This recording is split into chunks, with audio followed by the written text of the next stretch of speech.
Hello everyone and welcome to Let's Play F-Zero. I decided to do this game today, or at least start it, because I had a little bit of free time and I wanted some fun. I haven't played this game in a long time and I figured, why not?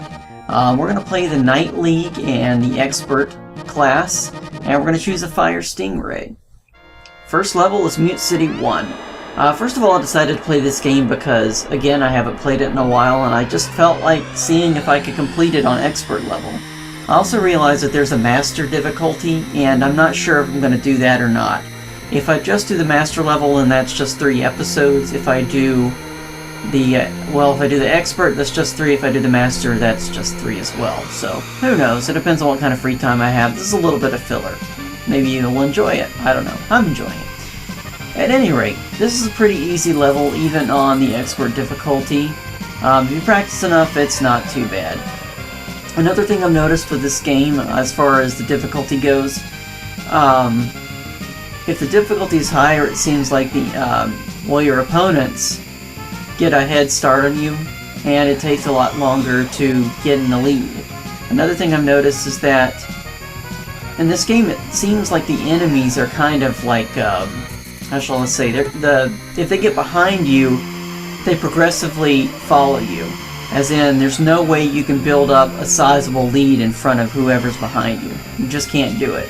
They're always going to be on your tail, no matter what. Unlike, I think the game was Top Gear 2 for the Super Nintendo.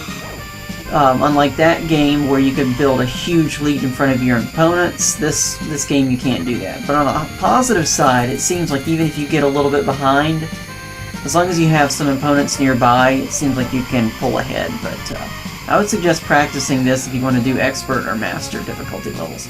They're beatable, for sure. Another thing I wanted to talk about, as far as my channel, and this is kind of an excuse to talk about that, is I do want to thank everyone for subscribing and watching. Lately, in a place that I'm not going to mention, I've been getting a lot of negative feedback and people telling me I'm not interested and I'm boring and all of this fun stuff, and I thought long and hard about that, and on my channel, I'm going to be myself. And I'm not going to appeal to everyone, you know. If I'm interesting to some people, great. If I'm not interesting to some people, there's nothing I can do about that. I'm going to be interesting to myself first and foremost. I can't please everyone, you know. And the goal is to have fun with this channel. And I'm having fun. I really am. And I'm going to try to build as good audio and video quality as I possibly can, sure. So, anyways, that wraps up this level. We got first place. And I've already practiced this game a little bit before, so if I don't get any record laps in some of these levels, don't worry. Big Blue is actually kind of a fun level. I like the music. It's got some really wide open places in the track, and then you've got a lot of 90-degree angles and 45-degree angles. I kind of like the way they did that. Also, this game came out, I believe, right when the Super Nintendo came out, so they rushed to complete this, so it would show off the Mode 7 effects. And as far as Mode 7 goes, oh, by the way, this is ice, so you lose traction there. As far as Mode 7 goes, I briefly explained a little bit of it, a little bit of the math, and, well, the linear algebra involved in Mode 7 in one of my Super Mario All-Stars videos. I think it was one of the first 1 or 2 videos if you want to check that out. But Mode 7, basically what it does is it takes a texture and it uses linear algebra to quickly rotate the texture around. So obviously here we can quickly rotate it. And you'll notice that the texture rotation, well, our field of vision is limited on the texture rotation. And so that actually makes the calculations a lot faster rather than having to do a limitless texture rotation calculation. And they also accommodate for the visibility, the lack of visibility, by the nice track layout in the lower left-hand corner. And I like that, you know. Got a nice sharp curve here. A couple of 90-degree curves here. And don't forget, in this game, you can also go and press the L button and the R button while you press left or right on the controller. And you can actually dig into the lap, or dig into the track, rather. That's really helpful. Watch out for those flashing drones. They will explode when you hit them. The trick to this game is to hit as few drones as possible, and to try to cut as many corners as you can, and you should be okay. because I don't think the opponent's distance from you is based on your lap time, because I think they're going to be right on your tail no matter what. I have never been able to build a sizable lead between myself and the opponents, no matter what I've done, and I've watched other Let's Plays of this game, and they're not able to do that too. And I realize this might be a really short Let's Play, so I apologize for that. I also wanted to mention, and since this is going to be kind of a filler Let's Play just for updates on my channel, as far as the Super Metroid Let's Play that I wanted to do, I did go ahead and record myself playing through it as quick as I could, and then I played it back, and it was a 1 hour and 54 minute completion time, which I thought was great, but I could have done way better. And I'm going to try to get it as short as I can, but not ridiculously short. I'm not that good at Super Metroid. If I can make it close to 1:30, an hour and 30, I'll be happy. So, the next one is Sand Ocean. This track is really cool because it's very narrow and it adds to the challenge. Also, I didn't mention that if you want to get a boost, if you accelerate right after the third beat, as long as you get your revs as high as possible before it's, it says go, you'll get kind of a boost, and that helps a lot. But if you're good enough, you'll eventually get ahead of the pack. I mean, don't be surprised in the expert or master modes, or master difficulty levels, that it's going to take some time to get ahead of whoever's in the lead. That's just the way it is. I kind of like this level. The music's really interesting too.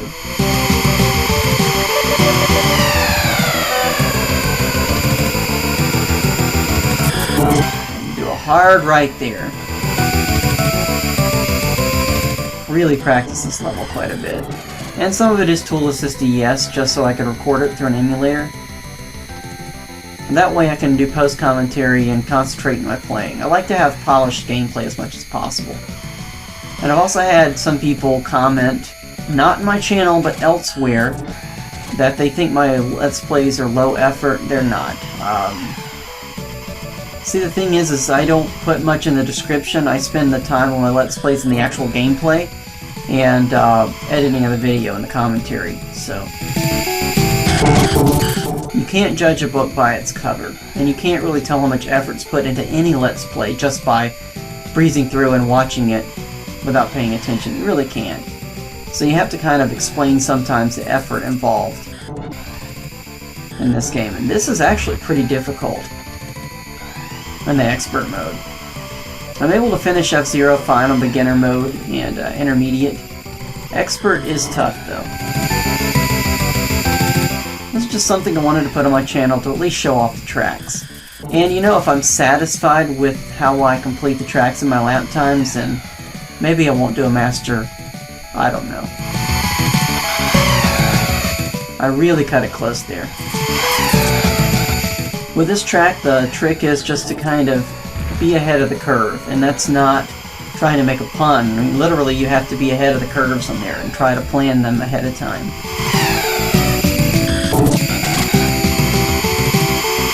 And I believe this takes place supposedly in the year 2560, and you're racing against aliens on alien worlds and all this fun stuff. The rough patches there actually will slow you down a little bit. And I got really lucky there. One of the problems with the drones, the opponents that you face, not the regular opponents, but the drones that we're passing, is that not only are there a lot of them, but when you hit them you kind of lose traction for a few seconds, and that can really throw you off. Got a lap record there, so I'm happy. Oh, this is one of my favorite levels, Death Wind. I think Nintendo Power, the manual, said something about this level has winds of like over 9,000 kilometers an hour or something ridiculous, or over 900 or something like that. And you can see the background, the winds kind of bending the trees. You'll also notice there on the left-hand side we just passed an alternate route. We'll get to that momentarily, but the fun thing about this track is the wind is always pushing you in one direction, except if you go and get your speed boost all the way up, the wind no longer pushes you. And I think that's what throws people off in trying to get both of the speed boosts. You have to kind of lean into the first speed boost, and then you have to straighten out for the second one. And here, just kind of lean into this curve as quickly as you can. You should have enough speed to kind of carry yourself through it. But yeah, about the Super Metroid, I'm gunning for an hour and 30 to 100% completion time. I don't know if I'm going to be able to make it. It's like ripping the skin off my thumbs trying to get that kind of a completion time. It's ridiculous. So I have a lot of respect for Super Metroid speedrunners. I'm also following Zosty's run. He had a live run of, I think it was like 49 minutes game time. Impressive run. And already, compared to my hour 54-minute game time, by the time I get to Meridia, I'm like 18 minutes ahead. So I don't know if that's going to mean that I'm actually 18 minutes ahead in game time, or how much more time I can save off, but we'll see. And I also want to appreciate, or say thank you, that I appreciate people that watch the videos, like them, comment, all that fun stuff. I can't appeal to everybody, but I appreciate the people that are interested, you know. That's the one thing about doing a Let's Play. If you've never done one before and put one out there for the, the public and people see it, you never know what you're going to get. And really the truth is, do your best. Do what you think is your best. You're never going to please everyone, And if some people don't like what you do, that's not your audience, And there's a lot of successful Let's Players out there that are just themselves. They don't try to appease to everyone, And eventually they built their audiences. And I think that's interesting. Whatever happens, happens. Also here, watch out for the mines. And then take a sharp left-hand turn there to jump. Then you'll be okay. Of course, a lot of people have played F-Zero. Oh, I hate that curve. I got really lucky there. I try to kind of hit a drone, if I can, or one of the opponents. That's a really tight curve as well. There's a lot of 90-degree angles. You want 90-degree angles? Well, we got a lot of them.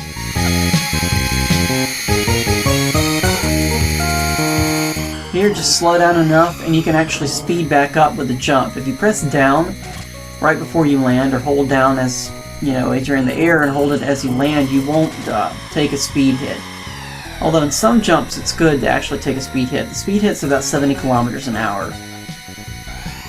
And you can also cut corners on some of these if you're just close enough.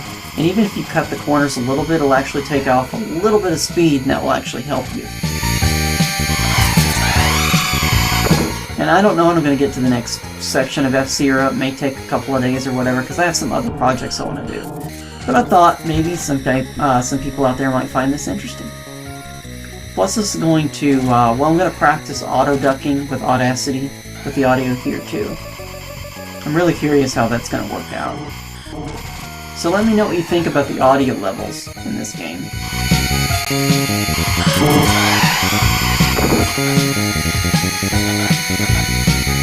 Also, you may have noticed a couple of test posts with Cairo, a game that I'm going to try to Let's Play.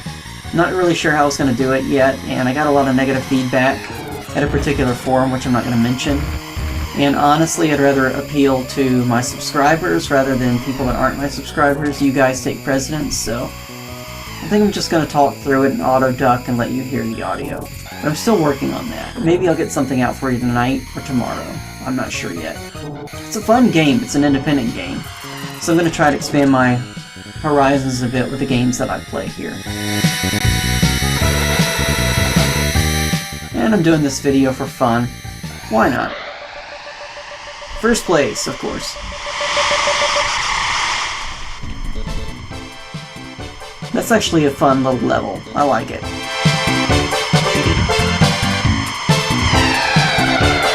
We had a good time on the first track. You can see the front of the Fire Stingray here. Looks like a giant red... I don't know what it looks like. It looks like a wok upside down with a fin on it. Some sort of a compact flash card or SD card in the back. I don't know. But that was fun. I'm glad you... Oh, well, hopefully you enjoyed me playing that.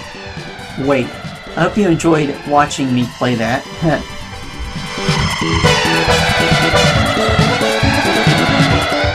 And that's lap 5. Well, track 5, that is. And here are the credits here. You're going to get the credits every time you finish a league or something like that. It's been a while since I've played the game, so enjoy. I'll be back.